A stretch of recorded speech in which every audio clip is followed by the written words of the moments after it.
जात पात और भेदभाव व्यर्थ है। संत कबीर साहब की अमर सीख।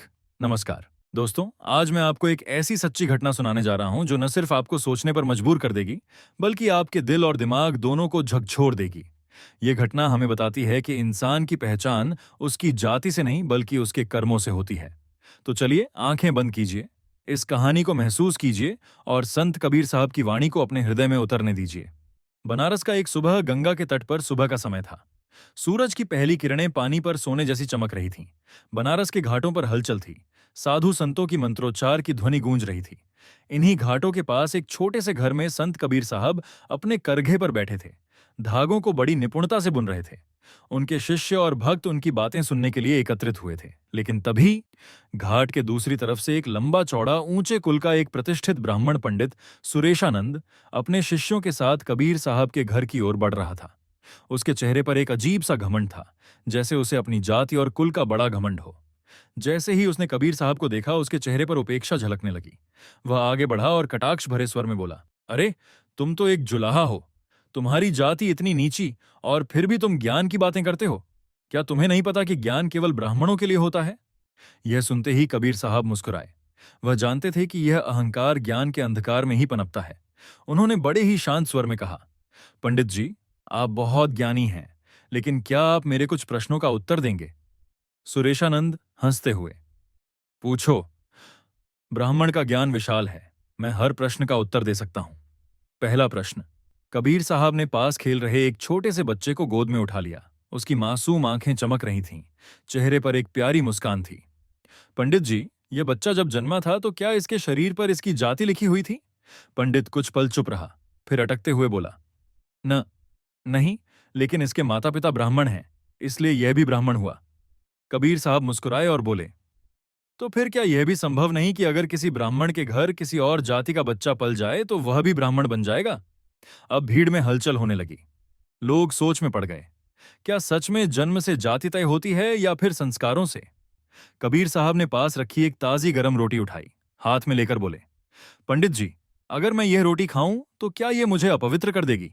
सुरेशानंद हंसा और बोला, अगर यह तुम्हारे हाथों से बनी है तो हां, यह अपवित्र है। अब कबीर साहब ने वही रोटी एक गाय के सामने रख दी। गाय ने उसे बड़े प्रेम से खा लिया। अब उन्होंने पंडित की ओर देखा और मुस्कुराते हुए पूछा, पंडित जी, ये गाय तो पवित्र मानी जाती है। इसने नीच जाति की बनाई रोटी खा ली, अब यह अपवित्र हो गई या नहीं? पंडित अब पूरी तरह से निरुत्तर हो गया। भीड़ में खुसर फुसर होने लगी। अब कबीर साहब ने अपनी उंगली पर हल्की सी चोट लगाई। खून की कुछ बूंदें जमीन पर टपक पड़ीं। उन्होंने पंडित की ओर देखा और कहा, पंडित जी बताइए, यह खून किस जाति का है? सुरेशानंद चौंक गया। खून की कोई जाति नहीं होती, बीर साहब बोले। तो फिर इंसान को जाति के आधार पर ऊंचा नीचा क्यों आंकते हो?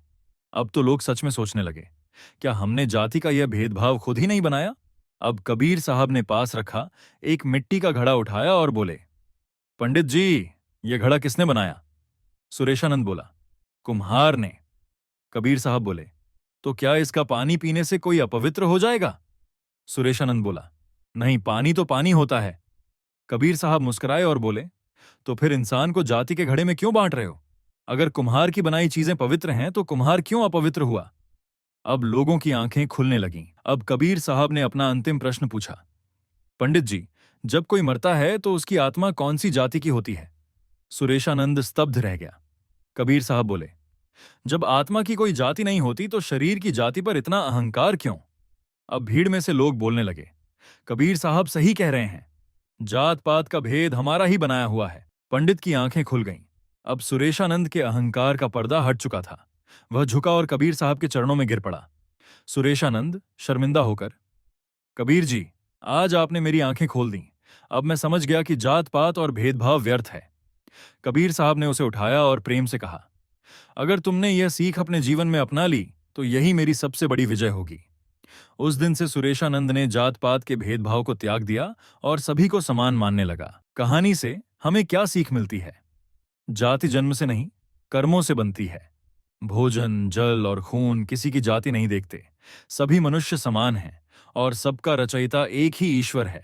भेदभाव और अहंकार केवल अज्ञानता से आते हैं। दोस्तों, अगर आपको यह कहानी पसंद आई और संत कबीर साहब की सीख ने आपके दिल को छुआ, तो चैनल को लाइक करें, शेयर करें और सब्सक्राइब करें। ऐसी ही और भी प्रेरणादायक कहानियां सुनने के लिए हमारे चैनल से जुड़े रहें। धन्यवाद।